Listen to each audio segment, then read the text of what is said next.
wa syukurillah la haula wala quwata illa billah amma ba'du. Yang kami hormati Ibu Lia Aprianti SPD selaku Kepala Sekolah SDN 02 Babalan Nor. Yang kami hormati pula seluruh guru dan staf SDN 02 Babalan Nor.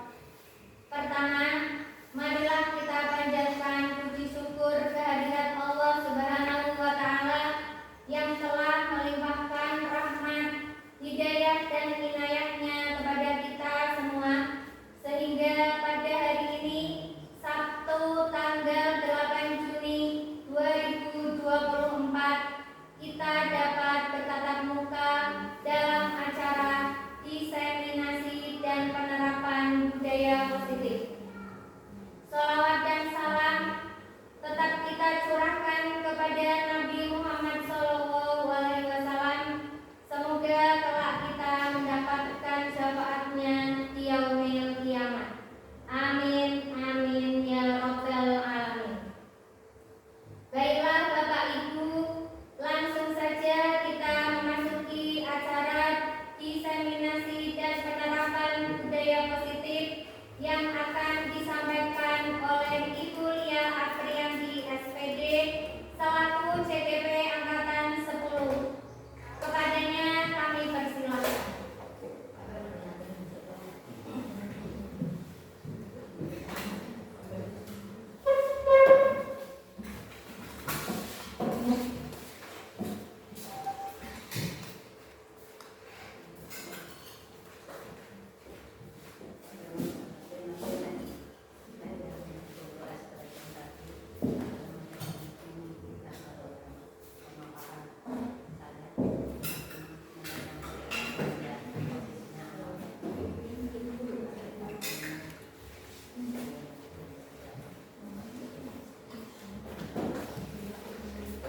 Bismillahirrahmanirrahim. Assalamualaikum warahmatullahi wabarakatuh.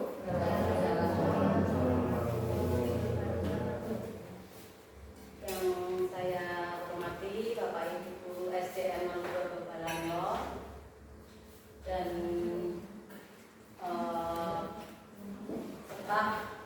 seluruh staf SDN 02 Babalan Nor yang berkenan hadir di acara diseminasi dan penerapan budaya positif modul 14. Saya selaku CGP Angkatan 10 akan memaparkan tentang disiplin tentang budaya positif yang sudah saya pelajari dalam modul 1. Bapak Ibu semua, perlu Bapak Ibu tahu, dan hari ini adalah kesempatan saya untuk memaparkan apa yang sudah saya dapatkan selama saya mempelajari modul 1 pada pendidikan guru penggerak angkatan 10 ini. Nah, di sini pada pertemuan kali ini adalah acara diseminasi dan penerapan budaya positif modul 14 yang akan saya sampaikan selama 60 menit ke depan.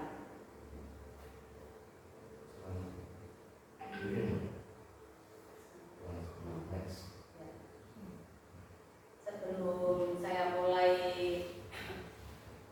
ke acara inti tentang diseminasi disiplin budaya positif itu, nanti saya perkenalkan dulu.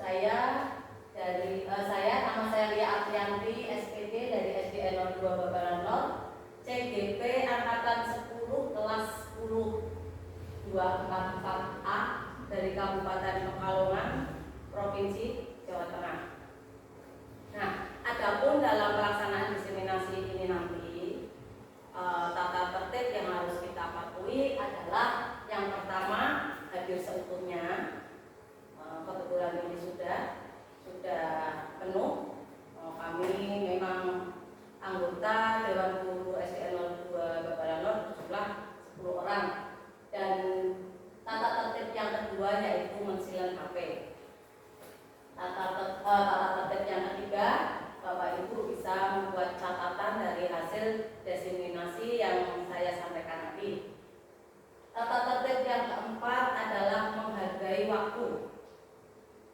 tata tertib yang kelima, bertanya atau memberi pendapat.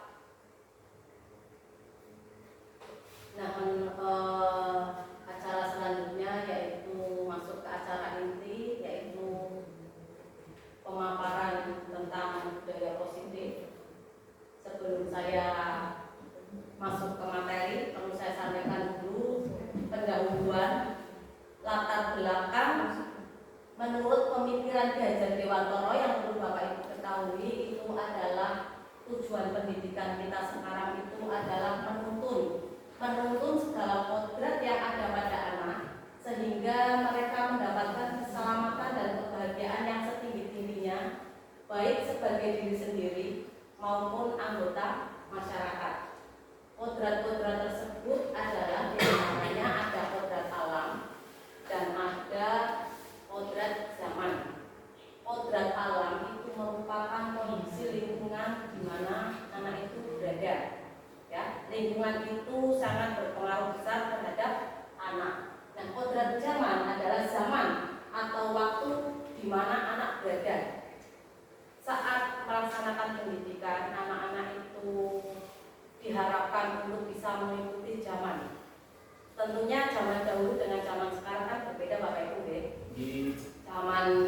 Zaman dulu itu kita itu hanya menggunakan mesin ketik ataupun tulisan tangan, dan zaman sekarang itu sudah menggunakan IT, komputer maupun laptop dan HP. Jadi sebagai pendidik kita juga harus bisa menyesuaikan zaman itu, bagaimana siswa itu bisa mengikuti perkembangan zaman yang sekarang. Seperti itu Bapak Ibu. Nah, untuk yang kedua, perlu Bapak Ibu ketahui pengertian budaya positif itu sendiri adalah pembiasaan hal-hal baik yang mencakup sikap atau perilaku maupun tutur kata, nilai-nilai, keyakinan-keyakinan dan kebiasaan-kebiasaan oleh seluruh warga di sekolah, terutama pada murid agar murid dapat berkembang menjadi pribadi yang kritis, mandiri, dan bertanggung jawab. Itu artinya kita itu mengajarkan kepada anak-anak tentang kebiasaan-kebiasaan yang baik. Seperti itu. Nah, konsep-konsep atau kunci dalam modul budaya positif ini nanti itu ada 7 kemarin yang saya pelajari. Yang pertama yaitu perubahan paradigma belajar, yang kedua yaitu disiplin positif, dan yang ketiga motivasi perilaku manusia, keempat kebutuhan dasar manusia, yang kelima posisi kontrol guru, keenam keyakinan kelas, dan yang terakhir adalah segitiga restitusi. Dari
itu teman Anda. Sobeklah secari kertas kecil, tuliskan benda atau sesuatu yang sangat berharga untuk Anda. Letakkan salah satu tangan Anda dan genggam benda atau sesuatu tersebut dengan segala daya. Anda menggenggam apa yang telah Anda tuliskan di kertas kecil itu yang menurut Anda sangat berharga bagi Anda.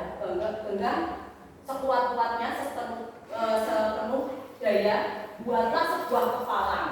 Nah, bayangkan seandainya teman Anda si B itu akan mencoba dengan sekuat tenaga dengan berbagai cara untuk meminta Anda memberikan benda tersebut. Padahal Anda tahu itu benda sangat berharga bagi Anda semua. Anda sendirilah, untuk Anda sendiri itu sangat berguna, enggak kok mau direbut oleh temannya. Nah, B, bagaimana caranya untuk mendapatkan benda berharga Anda itu kan berbagai cara. Ada dengan cara membujuk, ada dengan cara mengancam, menghardik, merayu, ataupun menyuap. Tahu menyuap Bapak Ibu nggih? Diiming-imingi hadiah atau apa saja agar dapat membuka kepalang tangan Anda itu. Nah, sebelum kita tahu jawabannya bersama-sama, coba apa yang terjadi? Ini gambaran saja. Kira-kira apa yang terjadi? Menurut Anda, ada yang tahu tidak? Barang itu berharga bagi kita. Apakah Anda mau melepaskan atau tidak? Yang mau melepaskan siapa coba? Tidak mau. Tidak mau. Padahal itu barang berharga. Tidak mau. Apapun tujuannya. Misal diberi Alphard pun Anda tidak mau. Tidak mau. Sedangkan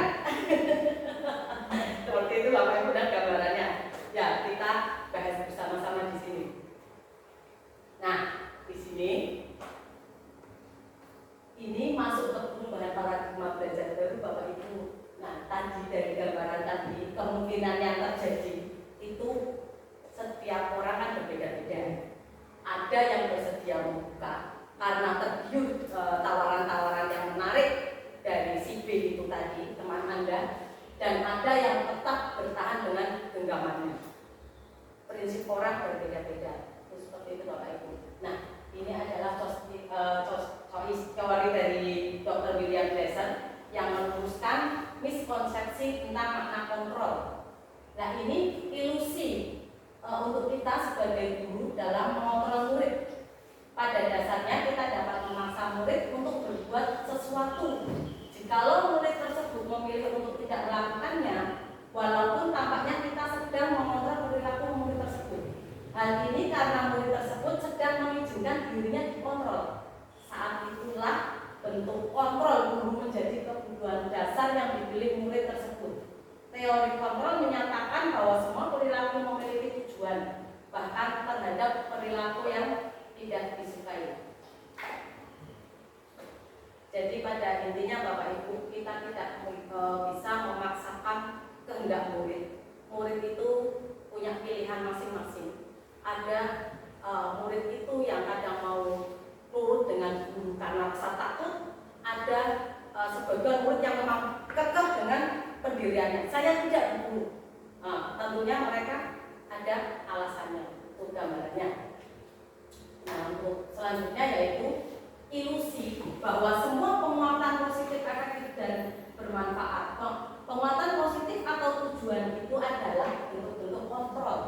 Segala usaha yang mempengaruhi murid agar mengulangi suatu perilaku tertentu adalah suatu usaha untuk mengontrol murid tersebut dalam jangka waktu tertentu. Kemungkinan murid tersebut akan menyadarinya dan mencoba untuk menolak bujukan kita, atau bisa jadi murid tersebut menjadi tergantung pada pendapat sang guru untuk berusaha. Ada dua gambaran seperti yang saya sampaikan tadi ya, tentang istilahnya bentuk kontrol murid. Itu murid itu ada bermacam-macam, ada yang kekeh dan ada yang kadang nurut dengan gurunya karena tidak berani, kadang ada yang nggak punya prinsip, misalkan Pak Guru, kocok-kocok seperti itu. Ada yang murid memang betul-betul dia nggak mau karena memang bisa menyampaikan alasannya. Biasanya takut sih. Takut dong, biasanya kemarin Pak Guru, Pak Firman. Oke, dan selanjutnya yaitu ilusi bahwa kritik dan membuat orang merasa bersalah dapat menguatkan karakter. Menggunakan kritik dan rasa bersalah untuk mengontrol murid menuju pada identitas gagal. Ya, sebagai guru, kalau kita membuat murid itu merasa bersalah atau mengkritiklah, tidak mengkritik murid, kamu itu anaknya seperti ini. Nah, itu otomatis kan menurunkan rasa percaya pada diri murid. Itu adalah bentuk identitas kegagalan kita sebagai seorang guru. Mereka belajar untuk merasa buruk akhirnya tentang diri mereka. Mereka mengembangkan diri yang negatif, yang pada akhirnya kadangkala sulit bagi guru untuk mengidentifikasi bahwa mereka melakukan perilaku ini karena seringkali guru cukup menggunakan suara halus untuk menyampaikan pesan negatif. Jadi di sini intinya guru itu ada pendekatan tersendiri, jangan membuat murid merasa bersalah ataupun istilahnya membuat murid merasa kurang percaya diri. Seperti itu Bapak Ibu ya.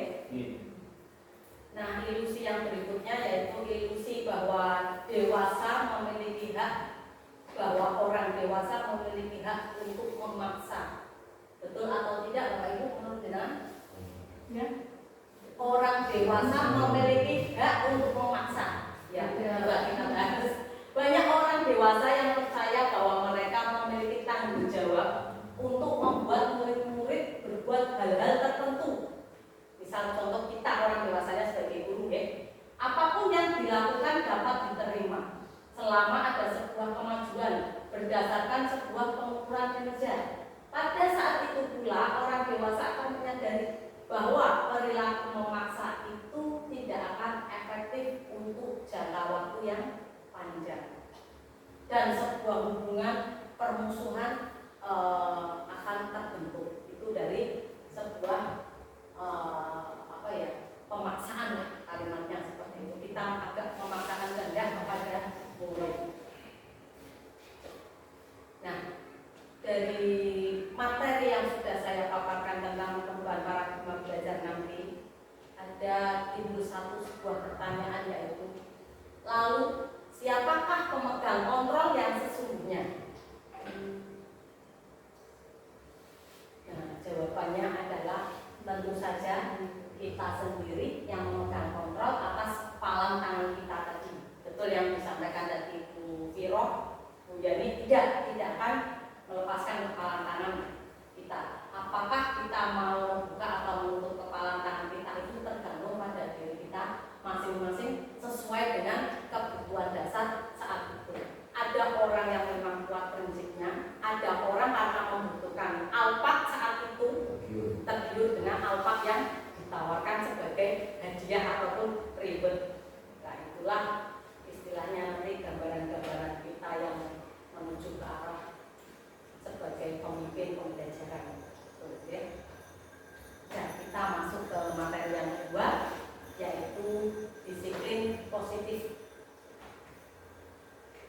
Pada materi ini yang perlu kita ketahui yaitu disiplin positif adalah salah satu cara penerapan disiplin yang bertujuan untuk menumbuhkan kesadaran diri dengan mengacu nilai-nilai kebajikan serta memberdayakan peserta didik agar bisa melakukan kontrol diri, menguasai diri, dan pembentukan kepercayaan diri agar memiliki disiplin bukan karena imbalan atau penghargaan reward ataupun ancaman dan hukuman.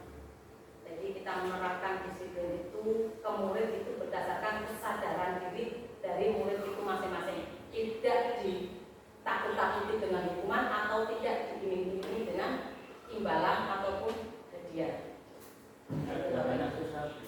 Susah harus dikasih hadiah apa? Ininya kalau kita sedikit mengintimidasi, kalau diri biasanya seperti itu. Susah murid sekarang ya. Ya boleh itu diberi ribet tapi tuntas di penerapan materi di budaya positif ini. Ya, materi selanjutnya yaitu tujuan penerapan disiplin positif itu kita sebagai seorang pendidik, tujuan kita itu menerapkan disiplin itu untuk apa? Itu adalah untuk menciptakan peserta didik yang memiliki disiplin diri sehingga mereka berperilaku mengacu kepada nilai-nilai kebajikan universal secara umum dan memiliki motivasi intrinsik dari dalam diri murid tersebut dalam perubahan perilaku ke arah yang lebih baik. Nah, jadi kita harus membuat murid itu mempunyai kesadaran diri untuk berbuat disiplin. Coba sebelum kita membahas jauh tentang disiplin positif, apa yang Bapak Ibu ketahui tentang disiplin? Singkat saja, siapa yang tahu disiplin itu apa sih? Aturan. Nah, disiplin taat aturan. Kayak ada yang tahu lagi, Bapak Ibu? Tertib. Nah, patuh. Nah, itu gambaran dari kita menuju ke disiplin. Bagaimana anak-anak itu bisa masuk ke situ, bisa tertib, bisa patuh, taat aturan. Seperti itu, Bapak Ibu. Dari kesadaran mereka sendiri. Bukan karena kita sebagai guru itu menakut-nakuti atau istilah ini mau nak berubah, anak berubah kita tenang baik, mau tak kayak juara izin. Nah, akhirnya siswa itu kan melakukan sesuatu itu hanya karena ingin meraih itu, iming-iming dari Bapak Ibu guru. Ini yang lagi viral kan lagu iming-iming Bapak Ibu. Yang tahu lagu baru kita memang iming-iming Pak, diiming-imingi. Nah, suatu pendekatan untuk menerapkan disiplin dari dalam diri anak tanpa hukuman atau hadiah. Nah, disiplin positif perlu diterapkan baik dalam lingkungan lingkungan keluarga maupun lingkungan sekolah dengan cara mengadakan pendekatan, yaitu yang pertama itu menyadarkan siswa, ya, dengan cara penerapan disiplin yang mengajarkan anak bertanggung jawab dan menumbuhkan kesadaran diri berdasarkan nilai-nilai kebajikan. Itu kita langkah pertama adalah menyadarkan anak tersebut dulu. Terus yang kedua yaitu disiplin diri, lebih ke arah disiplin diri yang dapat mengontrol dalam melakukan segala tindakan. Dan pendekatan yang ketiga yaitu memahami. Bagaimana caranya kita memahami anak tersebut dapat membuat murid memahami dan menyadarkan berdasarkan motivasi internal, bukan dibuat paksaan ujian ataupun hukuman. Jadi murid tersebut itu kita buat untuk memahami sesadar-sadarnya tentang disiplin positif itu. Jangan karena pengaruh istilahnya diberi ini tadi Bapak Ibu ya, menggunakan sikap tenang. Tapi anak-anak susah dulu. Dan paksaan tadi. Ya memang harus ada itu untuk istilahnya sebagai motivasi. Berarti kan siswa tersebut termotivasi karena adanya ribet itu. Nah, masuk ke materi ketiga yaitu tentang motivasi perilaku manusia. Di sini kita pelajari tentang motivasi perilaku manusia itu yang berkaitan dengan kita selaku pendidik dan siswa kita, ya. Tidak hanya di sini yang kita pelajari itu tidak hanya peserta didiknya Bapak Ibu yang perlu Bapak Ibu tahu, tapi kitanya juga yang terutama kita selaku pendidik itu harus memang tahu teori-teori ini.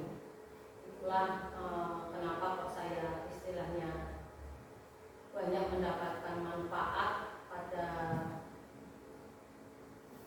pendidikan guru penggerak saya ini. Memang ada hal-hal baru, ada paradigma baru di sini yang saya dapatkan Bapak Ibu, yang memang sebelumnya belum pernah saya laksanakan. Nah, di sini sedikit demi sedikit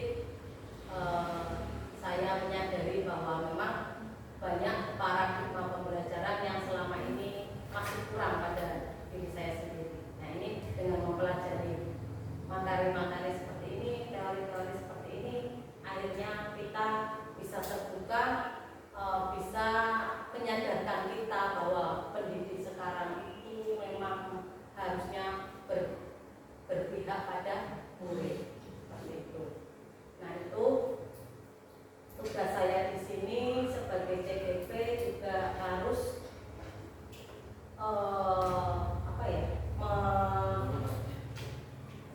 memaparkan atau mensosialisasikan ke anggota sekolah saya, ke Bapak Ibu guru, istilahnya sharing lah, menularkan ilmu yang sudah saya dapatkan di CGP ini kepada Bapak Ibu semua demi perkembangan kedepannya, perkembangan pembelajaran untuk peserta didik kita kedepannya, agar kita bisa menjadi guru yang seperti tadi itu, mengikuti perkembangan zaman itu. Tapi harus smart. Ya. Guru harus smart. Ya, perkembangan zaman itu tidak terpaku hanya pada teknologi saja. Contohnya juga kita agak mesti sikap yang dulu itu guru terkenal itu diktator yang ditakuti oleh siswa. Nah, dengan perkembangan zaman yang sekarang kita harus menjadi sosok guru, seorang guru yang bisa menjadi teman bagi murid-murid kita, bukan sebagai istilahnya diktator seperti istilah-istilah guru yang dulu. Bagaimana kita mengadakan pendekatan kepada murid-murid kita, agar murid kita itu merasa enjoy di bidang kita, tidak takut, tidak tertekan. Apalagi sekarang di media-media sosial itu Bapak Ibu lihat sendiri, banyak Bapak Ibu guru yang membuat konten-konten dengan muridnya, yang kadang di situ Bapak Ibu guru dan murid-muridnya itu joget-joget bersama atau banyol-banyol. Nah, itulah bentuk dari perubahan paradigma di bidang pendidikan kita, bahwa guru itu sudah berhasil untuk menjadi teman dari muridnya tersebut. Motor ya Bapak Ibu ya. Nah, kita lanjutkan ke selanjutnya, yaitu motivasi perilaku. Marilah kita tanyakan pada diri kita sendiri, bagaimanakah kita berperilaku selama ini, dan pernahkah Anda melakukan sesuatu untuk mendapatkan senyuman dari orang lain, untuk mendapatkan hadiah, atau untuk mendapatkan uang. Jadi melakukan sesuatu itu karena ingin mendapatkan mungkin dengalam, untuk pujian, untuk senyuman dari orang lain, atau untuk ribet, untuk diacungi jempol, untuk dialem-alem, dan seperti itu. Kita istilahnya bayangkan, itu pernah tidak terjadi pada diri kita selama ini? Pernah. Itu. Pernah. Ya, sebagai manusia itu mesti pernah. Nah, di sini faktor-faktor yang mendorong individu untuk belajar mengembangkan keterampilan dan pencapaian tujuan pendidikan mereka itu ada 3. Ini yang kedua, yang 1 dan 2 itu adalah faktor eksternal, dan yang ketiga yang terakhir adalah faktor internal. Yang eksternal itu berarti orang tersebut melakukan, perilaku manusia tersebut melakukan sesuatu itu untuk menghindari ketidaknyamanan atau hukuman. Saya mau patuh, saya mau disiplin karena saya biar tidak dihukum, saya takut dihukum karena seperti itu. Dan yang kedua adalah untuk mendapat imbalan atau penghargaan. Nah, kalau yang dari diri sendiri internal itu adalah menjadi orang yang mereka inginkan dan menghargai diri sendiri. Mereka punya kesadaran untuk menghargai dirinya sendiri dengan nilai-nilai yang mereka percaya. Itu, ya Bapak Ibu.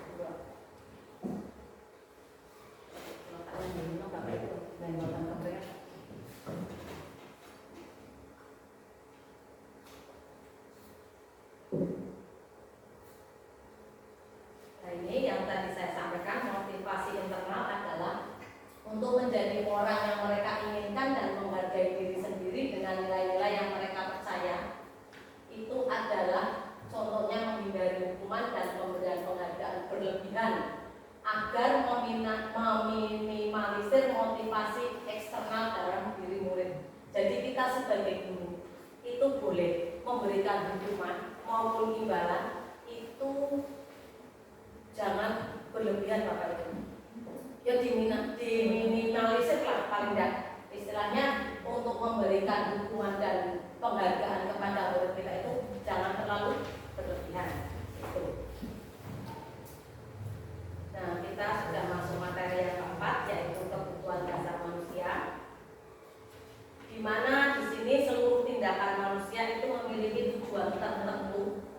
Semua yang kita lakukan adalah usaha terbaik kita untuk mendapatkan apa yang kita inginkan. Ketika kita mendapatkan apa yang kita inginkan, sebetulnya saat itu kita sedang memenuhi satu atau lebih dari satu kebutuhan dasar kita.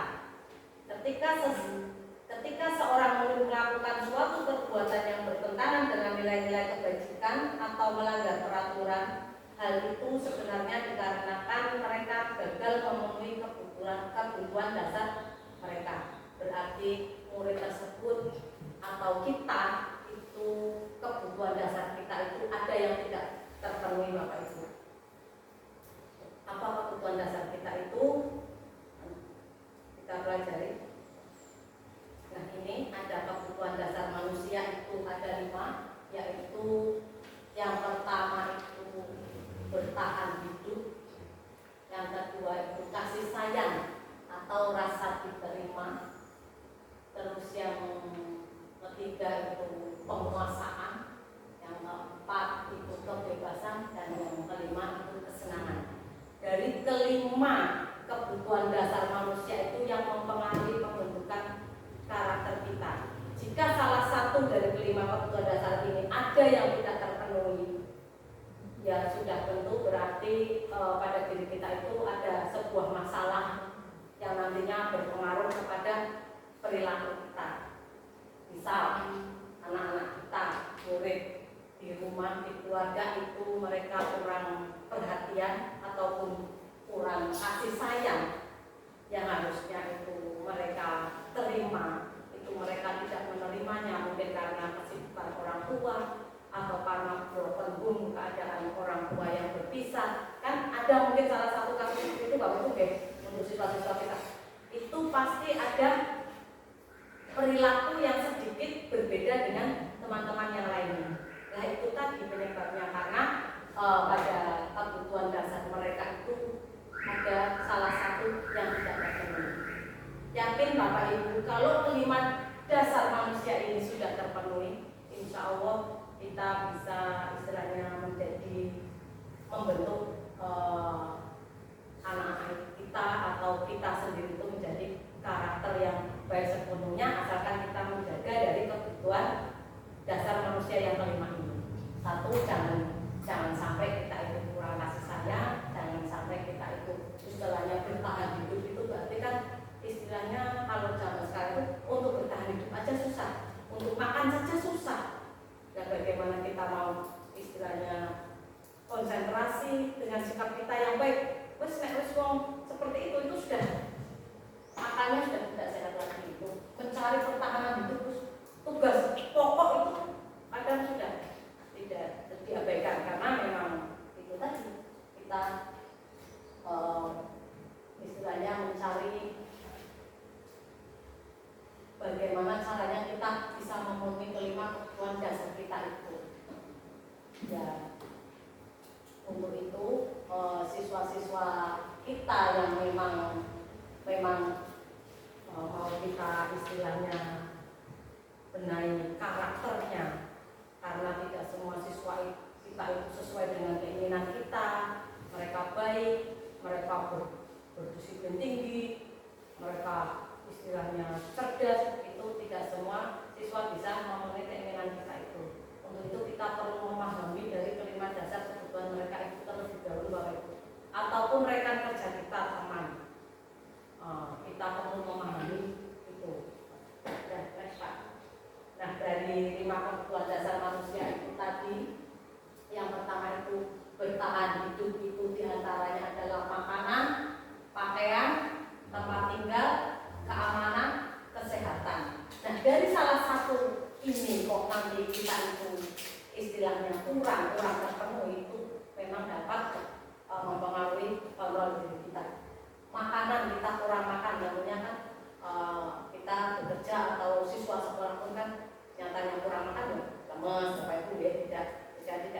gizi karena memang mereka kurang makanan. Pakaian mereka berbeda dengan yang lainnya. Yang lainnya berpakaian pada umumnya mereka pakaiannya sobek-sobek atau lusuh, kan, menurunkan kepercayaan diri mereka. Tempat tinggal itu yang utama. Mereka misalkan berpindah-pindah, tidak punya tempat tinggal yang tetap, itu juga sangat berpengaruh sendiri. Keamanan, mereka kurang aman kondisinya di rumah, dan juga misalnya banyak teroran itu juga yang mempengaruhi. Terus kesehatan, utama itu Bapak Ibu. Kita sakit-sakitan atau murid kita sakit-sakitan, sudah tentu kita sudah tidak bisa untuk memenuhi kebutuhan dasar manusia tersebut ya. Yang kasih sayang dan rasa diterima itu adalah rasa diterima di tempat kerja maupun di sekolah, diperdulikan, berbagi, kerjasama, ya, menjadi bagian dari atau dalam sebuah kelompok. Seandainya ini tidak didapatkan pada kita, itu tentunya sangat berpengaruh sekali Bapak Ibu ya. Mungkin dalam belajar kita atau anak-anak dalam mengikuti pembelajaran itu juga sangat berpengaruh. Dan yang ketiga yaitu penguasaan itu tentang harga diri, keinginan untuk dianggap wonge ono tapi kaya ora ono. Ya. Ada tapi tidak ada. Ning ngarepe tapi ora pernah jak dongeng. Ada depan tapi tidak pernah disapa. Nah, itu juga sangat mempengaruhi sekali. Memimpin, berprestasi, diskusi, didengarkan pendapat mereka, didengarkan keluhan mereka. Itu yang mendorong mereka untuk ke arah perubahan. Jika saya yakin semua orang itu menyimpang, itu mesti ada salah satu istilahnya apa ya, masalah lah kebutuhan dasar. Mereka sendiri kadang tidak bisa mengungkapkan ke kita, yang tahu dia sendiri. Nah, itu juga berpengaruh sekali Bapak Ibu. Jangan langsung menjustis orang itu tidak baik, tidak. Pasti kita sebagai guru tadi, nanti kita masuk ke situ, kita itu sebagai apa sih? Apa sebagai penghukum atau penghardik atau apa, itu nanti juga dijelaskan pada teori ini. Terus yang keempat adalah kebebasan, mandiri, memiliki pilihan, mencoba hal baru, mampu mengendalikan dirinya. Itu yang menyangkut kebebasan. Dan yang menyangkut kesenangan adalah bermain, humor, antusiasisme, tertawa. Dalam dunia kerja maupun di pembelajaran itu tentunya istilahnya suasana yang seperti itu sangat kita butuhkan. Bapak Ibu ya, ada humor, tidak tegang, tidak serius seperti pemaparan kali ini. Mungkin jangan dianggap slow saja ya, karena 1 jam kita harus memperhatikan pemaparan materi dari saya tanpa bergerak, nanti apa para pemaparan berdiseminasi malah jadi pusing ya. Di slow saja biar materi yang saya sampaikan itu biar masuk Bapak Ibu ya. Monggo. Nah, kita sudah masuk ke materi yang kelima, yaitu posisi kontrol guru. Pada posisi kontrol guru ini yang perlu kita tahu Bapak Ibu, kita sebagai guru ya, itu yang pertama itu sebagai penghukum, sebagai pembuat rasa bersalah, sebagai teman, sebagai pemantau, atau sebagai manajer. Ada lima posisi kontrol guru, itu ada 5 macam ini Bapak Ibu ya. Nah, kita jabarkan yang sebagai penghukum itu yang bagaimana sih? Yang sebagai penghukum itu adalah seorang penghukum bisa menggunakan hukuman fisik maupun verbal, patuhi aturan sayang atau awas. Nah, kata yang awas itu mengancam ya, itu masuk ke kontrol guru yang sebagai penghukum. Kamu ini mesti, nah, ini kok mesti, kamu kok salah terus sih. Itu juga kalimat-kalimat dari seorang guru yang seperti itu juga maksudnya ke penghukum. Selalu akhir selesai. Saya yang kata-kata yang memojokkan anak itu kita hindari, karena memang itu maksudnya kita sebagai ibu yang di posisi kontrol penghukum. Apalagi muncul di Bapak Ibu nih. Beberapa jam, jitu pak, duduk. Sampai kecilnya kan seperti itu. Saking stresnya guru amal itu, tidak kondusif itu kan kadang kita seperti itu. Nah ini gambaran kita. Berarti kita sudah masuk pada kontrol penghukum. Itu tidak membuat ketenangan pada sesuatu. Iya.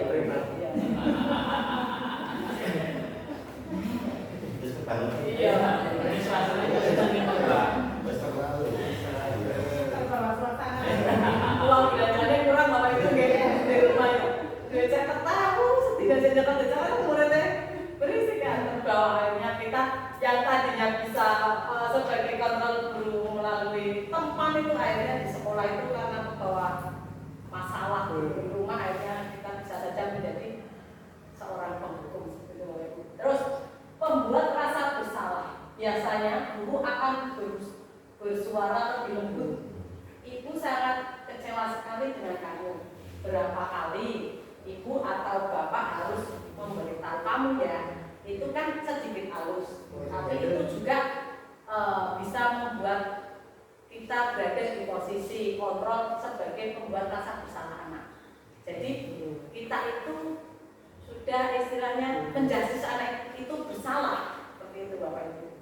Ini yo, walaupun halus, loh, gue itu beri yo. Misalnya, yang saya lakukan karena saya kebetulan di sini sebagai kepala sekolah dengan guru, kalau Bapak Ibu dengan murid seperti itu, itu apa namanya prinsipal, oke terus ping, terus halus, bisa diterima negatifnya Pak Prima, tapi sebetulnya saya itu berada pada kontrol pembuat rasa bersalah. Nah ini memang sangat bermanfaat sekali bagi saya untuk memimpin sebuah memimpin sekolah yang terdiri dari kita. Saya selama ini juga sudah berada pada kontrol itu pembuat rasa bersalah. Terus sebagai teman, guru pada posisi ini tidak akan menyakiti murid, namun akan tetap berupaya mengontrol murid melalui persuasi. Ayo bantulah demi Bapak ya. Ayo ingat tidak bantuan Bapak selama ini istilahnya rodok mancing murid dan punya rasa kesadaran Rasulullah kalau Bapak Ibu nih. Ayo kelas guna nek bahasane kita. Kelas sih guna jangan seperti itu enggak salah. Ayo kelas guru duduk yang tenang. Akhirnya kan anak itu kita sudah bisa memberikan posisi kontrol kita itu sebagai teman, sebagai bagi anak didik kita. Nah, sebagai pemantau, itu memantau berarti mengawasi. Posisi pemantau itu berdasarkan pada peraturan-peraturan dan konsekuensi peraturannya apa yang telah kamu lakukan atau sanksi atau konsekuensinya apa, biar murid tersebut itu menentukan sendiri kesalahan mereka itu apa tanpa kita istilahnya memberitahu kamu itu salah. Kalau memberitahu kan berarti kita itu sudah menjustis siswa tersebut dan siswa itu kamu tuh ada kesalahan apa dipakai seperti itu. Biar siswa itu ya bu belum jaga ya bu mau kayu. Nah siswa itu kan akhirnya sadar sendiri ya saya itu sudah berbuat cara seperti ini. Nah konsekuensinya apa? Kudune kepriye wong kanca-kancane kok kamu melanggar kudune kepriye? Ya itu aku tak nurut. Ya sudah, berarti kita karena kita sebagai hanya pemantau, sudah amati saja siswa itu sesuai enggak dengan apa yang mereka ungkapkan. Ya bu, aku pak nurutin bu, mau duduk bu. Nah seperti itu istilahnya kita sebagai pemantau. Hanya memantau siswa aja biar nggak terlalu nganu dengan cara-cara pertanyaan-pertanyaan seperti tadi atau pendekatan-pendekatan seperti tadi. Posisi yang kelima yaitu sebagai manajer. Posisi di mana guru berbuat sesuatu bersama dengan murid, mempersilahkan murid mempertanggungjawabkan perilakunya, mendukung murid agar dapat menemukan solusi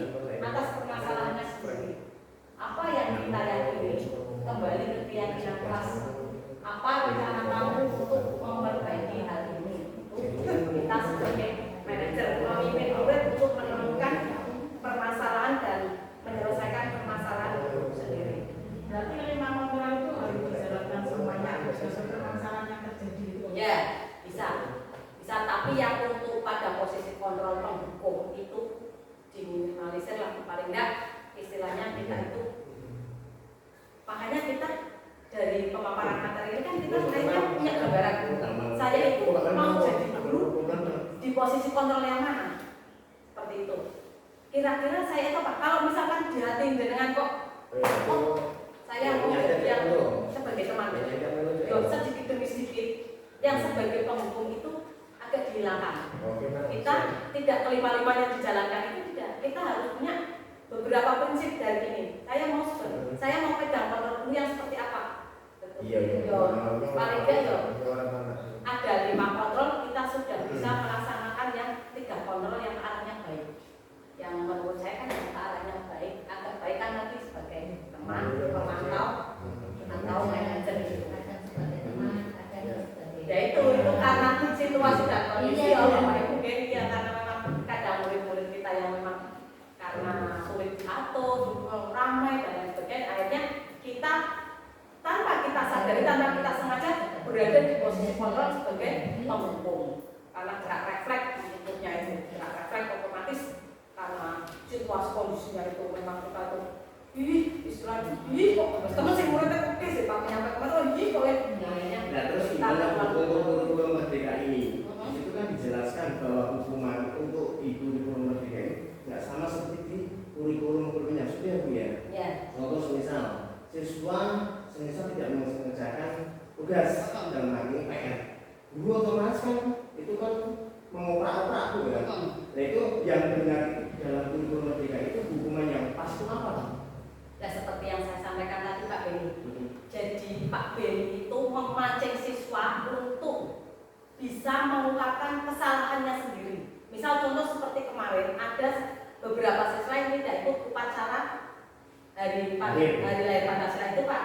Nah itu kan kalau kita tidak memberikan hukuman, tentunya yang ikut nantinya juga menyepelekan, itu nggak berangkat saja tidak apa-apa Bapak Ibu. Nah nanti di kurikulum merdeka itu kita yang tepat itu seperti ini Pak Beni. Kemarin kamu tahu Pak Beni atau guru ini memanggil kamu itu kenapa? Dipancing dulu siswanya biar dia itu prosot gini dan itu merasa sendiri. Nah kalau mereka memang sudah kita pancing dan ya kita istilahnya memberitahu, tapi dengan nada yang agak pelan, jangan digetak-getak.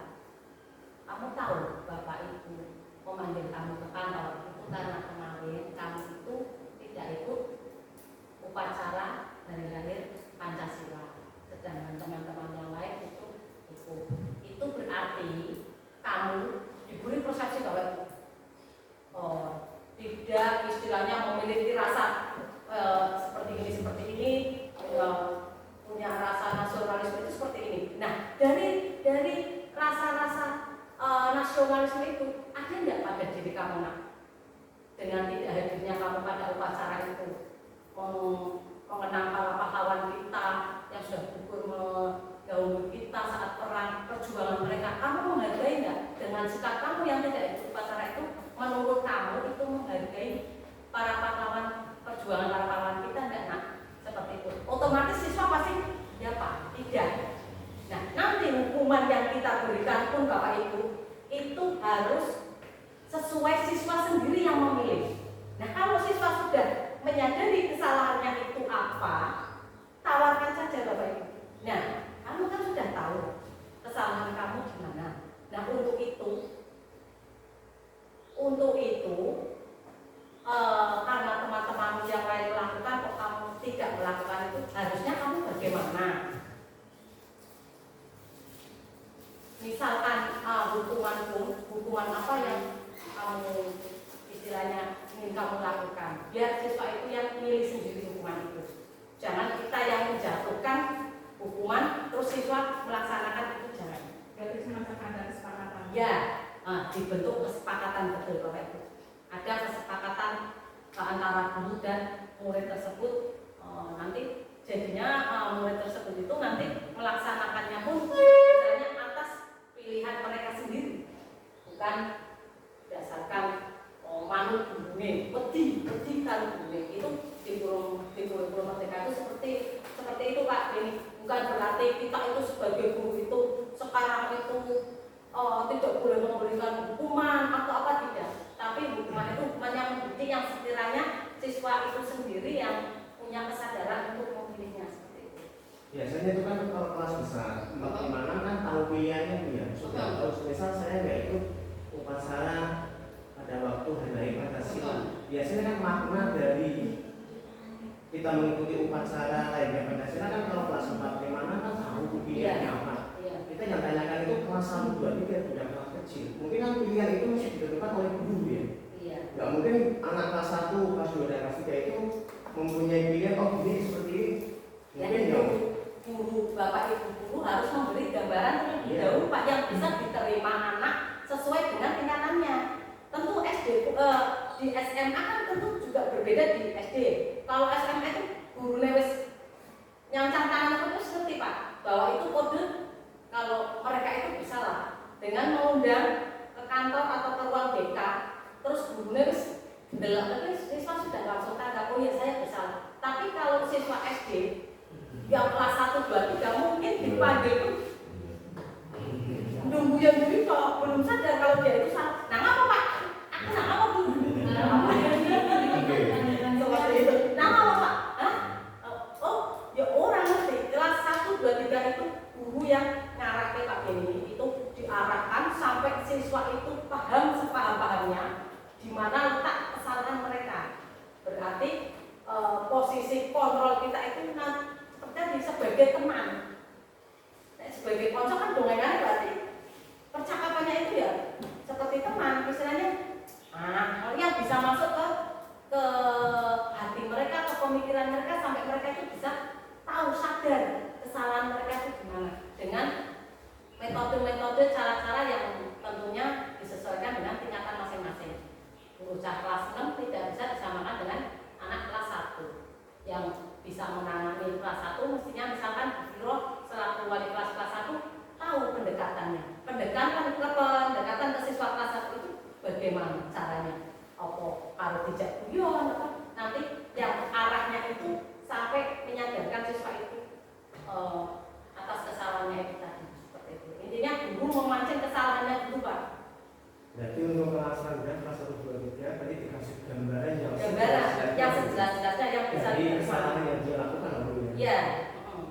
Dipancing sesuai tingkatan usia mereka. Istilahnya bahasanya itu beda antara anak-anak dengan orang dewasa itu berbeda. Produk di sampai saya yakin Pak Beni kalau kita memancing dengan bahasa kalbu sesuai dengan bahasa mereka istilahnya ngomong dengan jalinya yang kedua pendekatannya saya menguasai itu dengan jalinya warawar bagaimana menaklukkan jalia itu kan Butus sudah tahu karena Butus memang kita selaku guru itu sudah tahu karakter siswa kita masing-masing dan berarti intinya sudah mengamati di kurikulum Merdeka tidak boleh hubungan secara fisik dulu ya, ini seperti itu ya. Fisik boleh kalau itu yang mendidik itu dipilih siswa itu sendiri Pak, bukan siswa melakukan karena rasa keterpaksaan. Intinya merdeka dalam kurikulum Merdeka itu siswa itu melakukan hukuman itu dengan ikhlas Pak, sesuai pilihannya sendiri dengan senang hati. Ini hukuman saya pilih sendiri, bukan melakukan karena Pak Guru, karena tadi itu hukuman atau penghargaan atau ini hadiah, jangan. Dia itu dengan kesadaran diri Pak melakukan hukuman itu baik fisik maupun verbal maupun berbentuk tugas itu sesuai kesadaran muridnya. Kalau muridnya sadar melaksanakan hukuman itu, ya kita tidak mempermasalahkan itu yang minta muridnya sendiri. Nah, tapi kalau Pak Beni yang istilahnya menentukan, Bapak Ibu guru yang menentukan, lari lapangan 10 kali waktu zaman saya kan seperti itu Bapak Ibu lupa mengerjakan PR, lari lapangan 3 kali. Terus saya melakukan karena saya takut dengan Bapak Ibu guru itu, kalau saya harus lari di dalam baru boleh masuk kelas. Nah sekarang tidak seperti itu sistemnya Bapak Ibu guru. Bapak Ibu, sistemnya itu anak-anak itu diberi kesadaran sesadar-sadarnya, kesadaran diri intinya. Kesalahan kamu gimana dan apa yang akan kamu lakukan dari konsekuensi dari apa yang sudah kamu lakukan.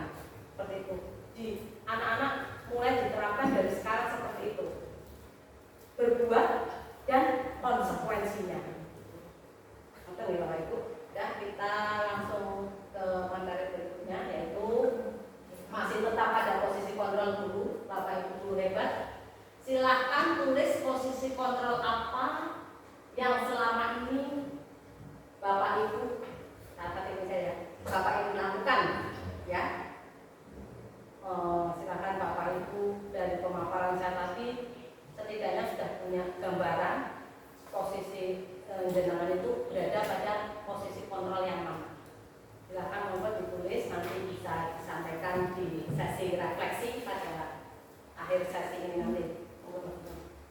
Nah, posisi ideal itu sebagai seorang guru ini juga menyangkut dari pertanyaan Pak Reni tadi. Posisi di mana guru berbuat sesuatu bersama dengan murid, mempersilahkan murid untuk mempertanggungjawabkan perilakunya. Ini sesuai pertanyaan Pak Reni tadi. Kebetulan juga kita bahas di materi ini. Mendukung murid agar murid dapat menemukan solusi atas permasalahannya sendiri. Posisi manajer mengacu pada restitusi yang dapat menjadikan murid sebagai manajer bagi dirinya sendiri. Jadi murid itu bisa berperilaku maupun menemukan solusi atas permasalahan. Nah tadi kalau siswa itu berbuat kesalahan, itu kan maksudnya ke permasalahan siswa itu sendiri. Nah itu siswa bagaimana caranya? Silakan guru bersama murid itu mempersilahkan murid untuk mempertanggungjawabkan perilakunya itu tadi Pak Beni. Nah murid sebagai manajer bagi diri sendiri sehingga tercipta identitas positif atau berhasil pada diri murid. Seandainya murid itu bisa menemukan permasalahannya ataupun kesalahannya sendiri, apa yang mereka lakukan, terus mereka bisa mengatasi masalah atau menemukan solusinya itu. Ya wis Pak Guru, karena saya sudah bersalah, karena saya sudah tidak ikut upacara kemarin, ya sudah saya tak ikut upacara sendiri Pak Guru.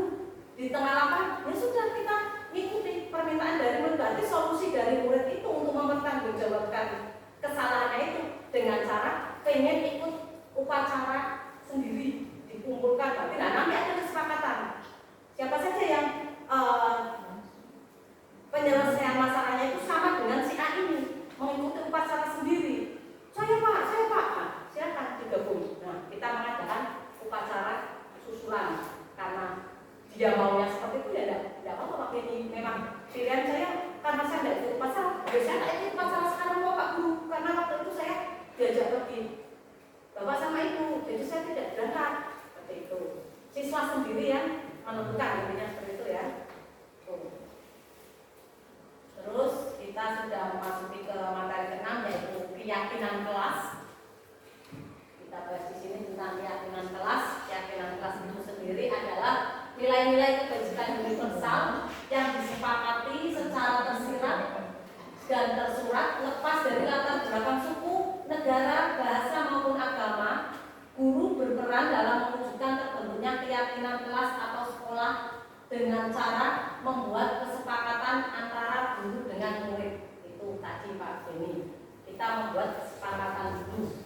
Pembentukan keyakinan sekolah atau kelas itu yang pertama bisa berupa pernyataan universal yang bersifat positif. Bisa yang kedua tidak terlalu banyak agar mudah diingat dan dipahami. Dan yang ketiga dapat diterapkan di lingkungan sekolah maupun kelas. Keempat, semua warga kelas hendaknya ikut berkontribusi dalam pembuatan keyakinan kelas lewat kegiatan curah pendapat. Dan yang kelima yaitu bersedia meninjau kembali keyakinan kelas dari waktu ke waktu.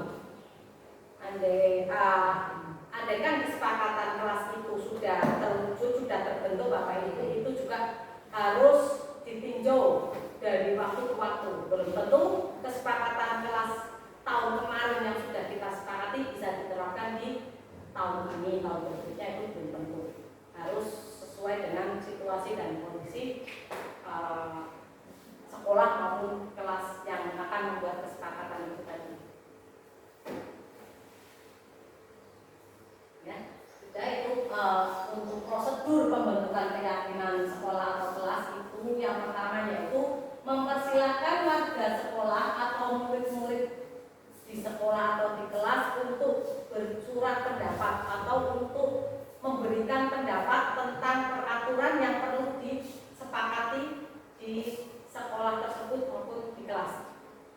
kedua yaitu mencatat semua masukan-masukan para murid atau warga sekolah. 3. Susunlah keyakinan kelas sesuai prosedur pembentukan keyakinan sekolah atau kelas. Gantilah kalimat-kalimat dalam bentuk negatif menjadi positif. Contohnya, jangan berlari di kelas atau koridor menjadi berjalanlah di kelas atau koridor. Yang tadinya kalimatnya jangan berlari diganti menjadi berjalanlah.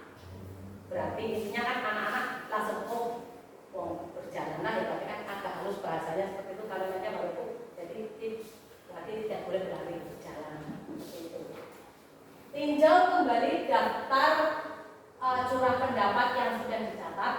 Terus yang selanjutnya yaitu proses persetujuan dan penandatanganan. Dan yang terakhir adalah dipublikasikan.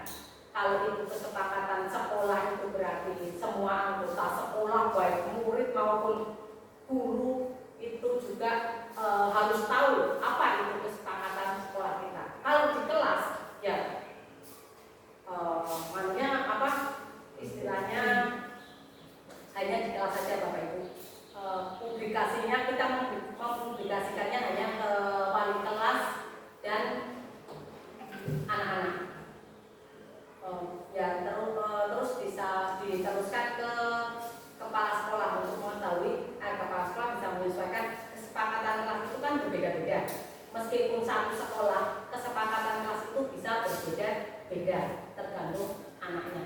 Tentunya kesepakatan untuk kelas 1 itu tidak bisa diterapkan di kelas yang tinggi, kelas 6. Begitu juga kesepakatan kelas tinggi, kelas 6 tidak bisa diterapkan di kelas 1, kelas 3. Nah ini adalah bentuk contoh tabel T dan Y Bapak Ibu. Itu tentang hormat. Itu misalkan menghormati hormat itu kalau terdengar oleh kita itu adalah satu orang berbicara. Dengan satu orang berbicara itu kan kayaknya kita tabel T dan Y itu yang dimaksud ini Bapak Ibu. Pertama terdengar itu dengan ada salah satu anggota yang berbicara, itu tentunya kan bisa kita dengar.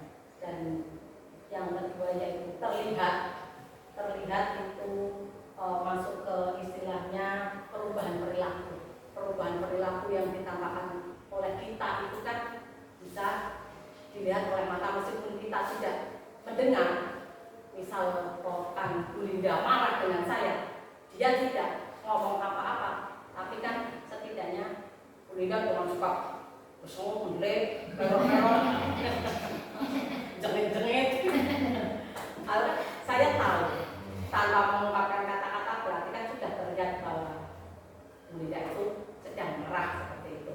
Berperilaku berarti itu berperilaku itu tentang perubahan sikap kita, ya. Itu contoh memberikan memberikan hormat atau berjabat tangan atau kalau misalkan murid kepada bapak ibu guru itu seperti ini, nah itu juga masuknya ke berperilaku. Terus masuk materi yang terakhir Bapak Ibu yaitu segitiga restitusi. Nah, dalam segitiga restitusi ini ada sebuah gambar segitiga itu yang ke arah sini sebelah kiri itu adalah validasi tindakan yang salah, dan yang ke sini adalah menanyakan keyakinan, dan yang bawah adalah menstabilkan identitas. Berarti antara validasi tindakan yang salah dan menanyakan keyakinan kita harus bisa sebagai penstabil identitas. Ini penyelesaian masalah dengan segitiga restitusi. Suatu proses dialog yang dijalankan oleh guru agar dapat menghasilkan murid yang mandiri dan bertanggung jawab. Berarti kita itu sebagai jembatan lah, kalau tidak itu kalimatnya kan kita sebagai penengah, sebagai jembatan. Nah ini segitiga restitusi di sini yaitu kamu tentunya punya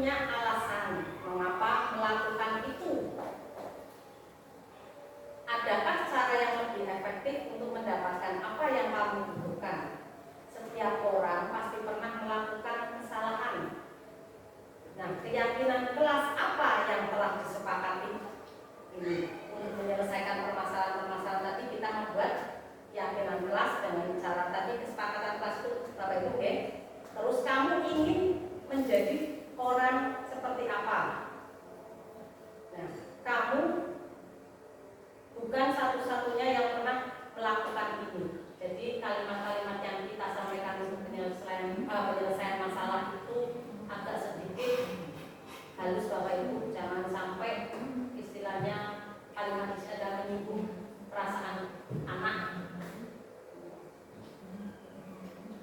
Nah, menstabilkan identitas di sini yaitu bagian dasar dari segitiga bertujuan untuk mengubah identitas anak dari orang yang gagal karena melakukan kesalahan menjadi orang yang sukses seperti tadi ya Pak Beni ya. Anak yang merasa gagal karena dia melakukan kesalahan, tapi akhirnya dia menjadi seorang yang sukses karena mereka merasa sudah bisa menyelesaikan masalahnya sendiri. Ketika berangkat sekolah pun mereka sudah tidak beban. Kesalahanku ini sudah saya tebus, saya sudah minta maaf. Seperti orang ibaratnya berkelahi atau bertengkar itu kan sudah ada minta maafan. Jadinya ketemu pun udah plong seperti itu.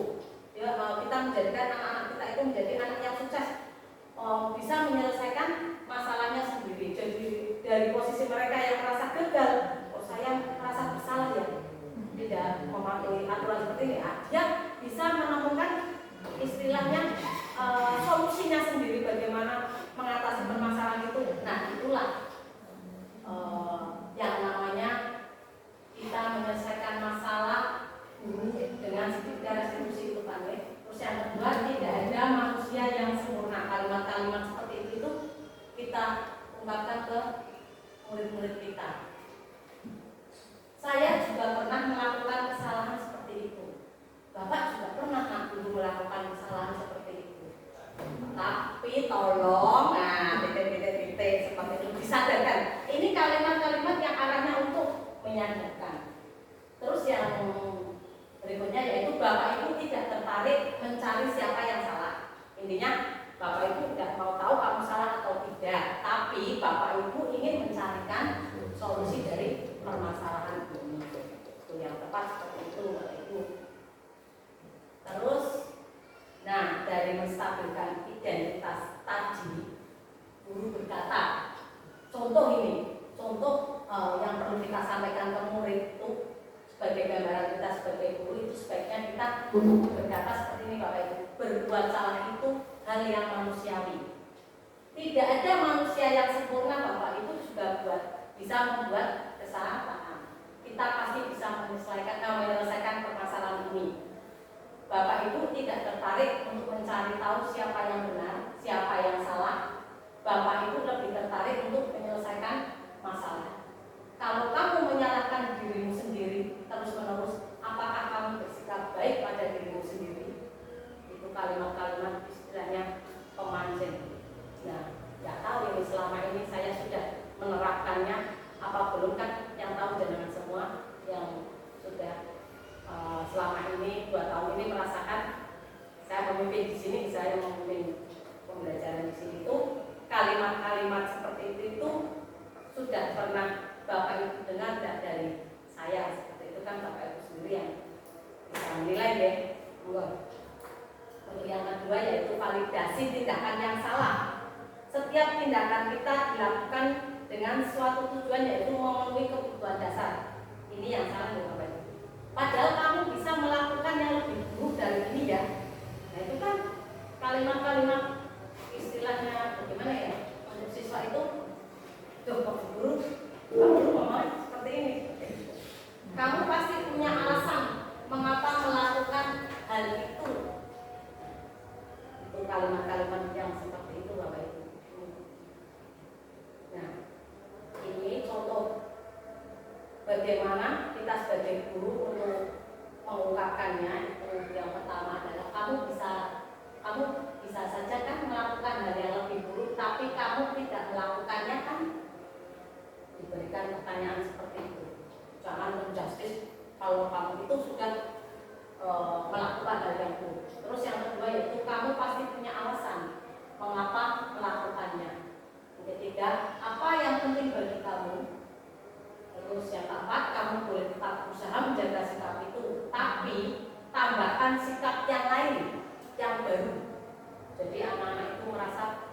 dihargai. Yang kelima adalah maukah kamu belajar cara lain untuk mendapat yang kamu butuhkan tanpa harus memukul. Dan yang terakhir adalah apakah kamu bisa melakukan dengan lebih baik lagi untuk besok lagi. Seperti itu Bapak Ibu, untuk kalimat-kalimat untuk anak yang istilahnya tepat. Nah, segitiga restitusi ini yang ketiga adalah menanyakan keyakinan kepada anak. Anak akan siap untuk dihubungkan dengan nilai-nilai yang dia percaya dan berpindah menjadi orang yang dia inginkan. Apa yang kita percaya sebagai kelas atau keluarga, keyakinan kelas, apa yang telah kita sepakati, dan kamu mau jadi orang yang seperti apa? Menanyakan keyakinan mereka. Mereka bisa menemukan jawabannya dari keyakinan-keyakinan ini dengan cara kita berkata pada anak-anak apa nilai yang kita percaya di kelas atau sekolah kita, nilai-nilai universal apa yang telah kita sepakati. Anak-anak kan akhirnya mengingat-ingat apa ya, kesepakatan apa ya yang sudah kita sepakati di kelas ini atau di sekolah ini. Kelas yang ideal itu yang seperti apa sih? Nah, siswa itu juga bisa menemukan jawabannya. Pertanyaan pancingan lah untuk siswa. Kamu ingin jadi anak seperti apa? Tidak mungkin kan anak-anak itu menjawab, saya ingin menjadi anak yang jahat. Ada tidak Bapak Ibu anak-anak yang misalnya menjawab seperti itu? Saya ingin menjadi anak yang kurang ajar Bapak Ibu. Saya rasa tidak ada. Pasti anak-anak pasti saya ingin menjadi anak baik Bu. Saya menjadi anak pintar. Saya mau kaya. Anak-anak kan polos-polos seperti itu. Nah, pancinglah dengan pertanyaan-pertanyaan seperti itu. Terus yang selanjutnya yaitu apa yang kamu rasakan ketika kamu melakukan itu. Ketika kamu melakukan itu, yang kamu rasakan ini apa? Apakah bangga? Mereka misalnya memukul temannya, apakah mereka itu merasa bangga, merasa menang, atau malah merasa bersalah? Kan? Tergantung jawaban siswa itu masing-masing. Nanti kita bisa menyelesaikannya dengan segitiga restitusi ini. Kamu menjadi orang yang seperti apa? Nah, biar siswa itu mengungkapkannya. Nanti kita sebagai guru menyelesaikan penggunaan segitiga restitusi itu tadi Bapak Ibu. Nah, dari pemaparan materi tadi dari ketujuh materi yang sudah saya sampaikan ke Bapak Ibu semua dalam diseminasi budaya positif ini Bapak Ibu, monggo tugas Bapak Ibu yaitu memberikan refleksi dari kegiatan ini.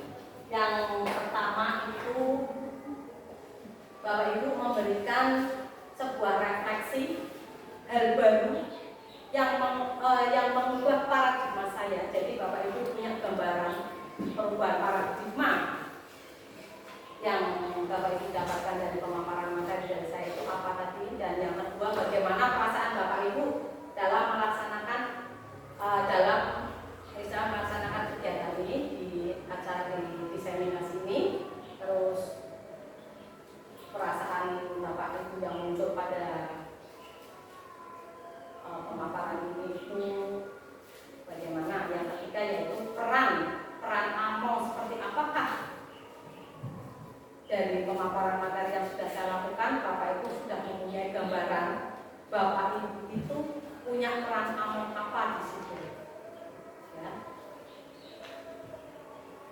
Tadi ada sebagai penghukum, ada sebagai apa, gambaran-gambarannya itu tentunya Bapak Ibu itu sudah punya gambaran perannya Bapak Ibu selama itu apa. Terus yang keempat yaitu saya ini sama pertanyaan yang ketiga. Monggo silakan. Ya. Untuk penyampaian referensi untuk penyampaian referensi saya minta tolong untuk ke depan menyampaikan hasil refleksi dari panjenengan. Pak di situ bilang misalnya Bu, ya sudah tidak apa-apa sih. Dari yang disampaikan dia tadi dari teman-teman lain, ada hal yang dapat saya tangkap, mungkin penangkapan saya dan yang lain berbeda. Yang pertama, sebagai guru sesuai dengan kinerja Dewan Pembina kita harus mengikuti perkembangan zaman. Nah, untuk mengikuti perkembangan zaman tersebut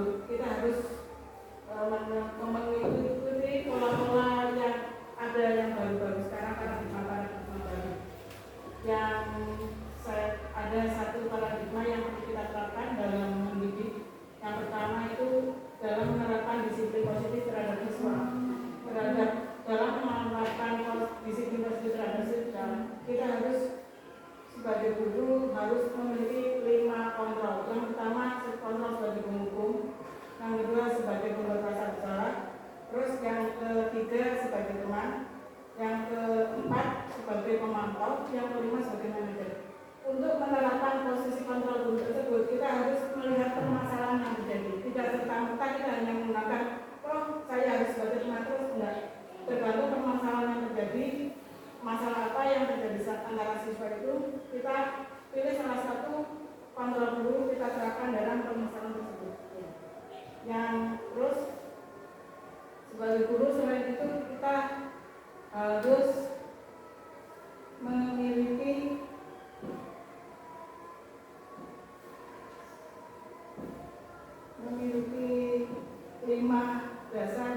mengetahui 5 dasar kebutuhan manusia. Adanya masalah pada siswa itu dia karena ada kebutuhan dasar yang kurang.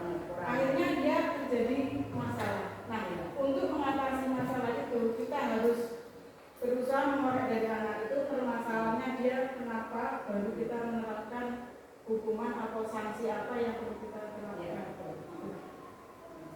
Itu Bu yang saya tangkap. Sudah cukup Bu Viro untuk perasaan Bu Viro selama mengikuti diseminasi pemaparan ini itu bagaimana menurut Bu Viro? Senang sih, akhirnya saya tahu untuk mengimplementasikan dalam pembelajaran hal baru apa yang harus saya lakukan.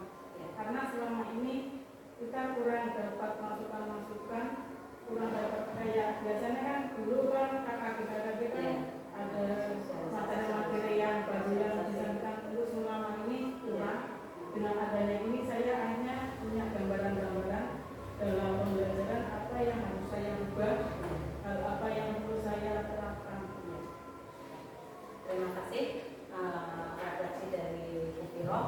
Semoga kedepannya apa yang kita dapatkan, karena memang ini yang masih mempunyai kesempatan untuk menjalankan pendidikan ibu pemuda itu baru saya, insya Allah untuk kedepannya itu bisa disusul oleh Bapak Ibu semua, karena memang ilmunya yang kita dapatkan dari CDP ini betul-betul bermanfaat sekali bagi penerapan kita di sekolah maupun di kelas, terutama untuk anak-anak, untuk murid kita.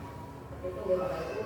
Monggo ada refleksi dari yang lainnya lagi, silakan. Pak Beni. Masih kawan. Apa? Masih kawan. Oh, masih kawan. Monggo diisi yang lain dulu. Pak Bena. Ya Bu, terima kasih. Ya. Untuk si pemutaran ini itu satu menambah menambah wawasan, sehingga tahu apa yang sebelum dikerjakan dan yang belum dikerjakan. Ada gambaran. Ada gambaran.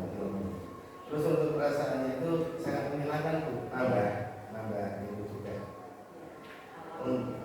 Untuk peran guru Among seperti apa yang dilakukan selama ini itu, ya menurut saya itu tergantung letak kesalahan itu. Seperti itu. Ya, terima kasih. Refleksi dari Pak Prima itu memang sebagai guru itu peran Among seperti apakah yang telah saya lakukan selama ini mengikuti modul ini, itu memang karena kita ini berpengalaman mendapatkan pemaparan materi-materi, teori-teori tentang perubahan paradigma baru ya Bapak Ibu ya. Itu tentunya kan kita istilahnya masih mengacu ke peran kita yang sebelumnya.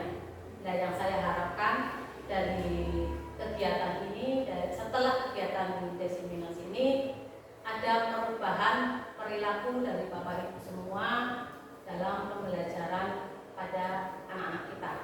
Itu semoga pada acara ini kita bisa menjadi wawasan seperti yang Pak Prima sampaikan, itu gambaran untuk kita memperbaiki untuk lebih baik lagi memberikan peran kita sebagai seorang pendidik untuk kedepannya. Tapi itu nggih Bapak Ibu. Ada lagi atau sudah cukup? Pak Benny, ada?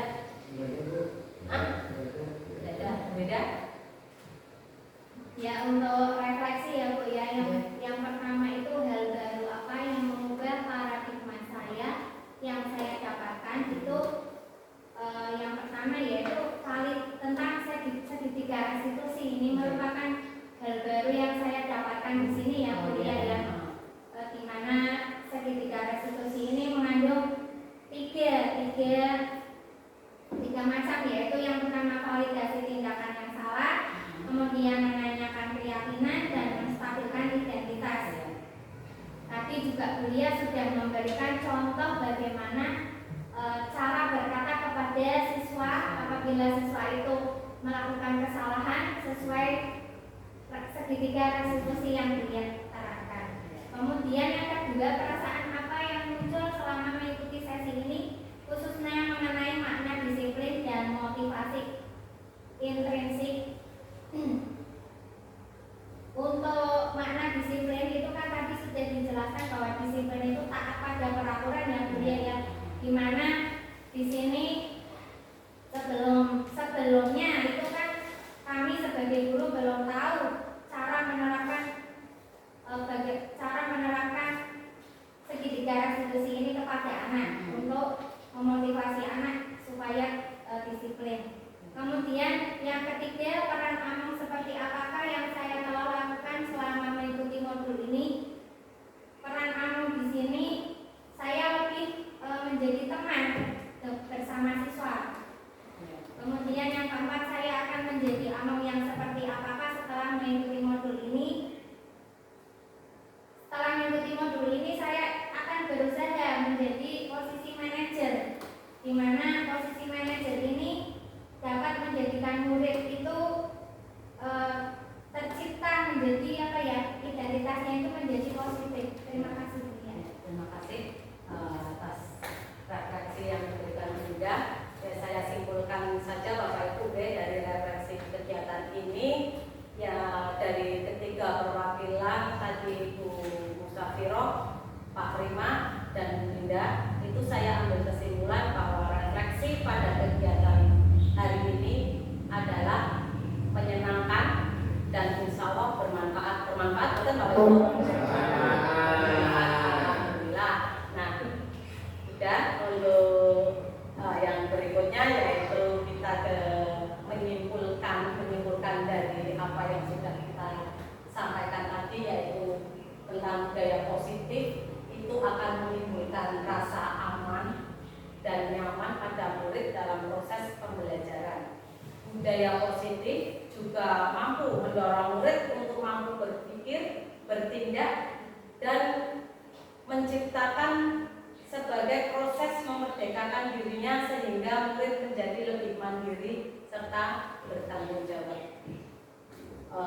Demikian Bapak Ibu pemaparan materi diseminasi tentang budaya positif yang sudah saya dapatkan pada modul 1. Semoga kedepannya dari pemaparan saya ini, teori-teori yang sudah saya sampaikan ke Bapak Ibu semua bermanfaat bagi kemajuan pembelajaran kita semua, dan tentunya kita bisa melakukan pembelajaran yang berpihak pada anak sesuai dengan filosofi Ki Hajar Dewan. Demikian pemaparan dari saya. Terima kasih atas waktunya dan terima kasih atas partisipasi Bapak Ibu semua yang sudah aktif dalam mengikuti acara ini. Saya akhiri. Assalamualaikum warahmatullahi wabarakatuh.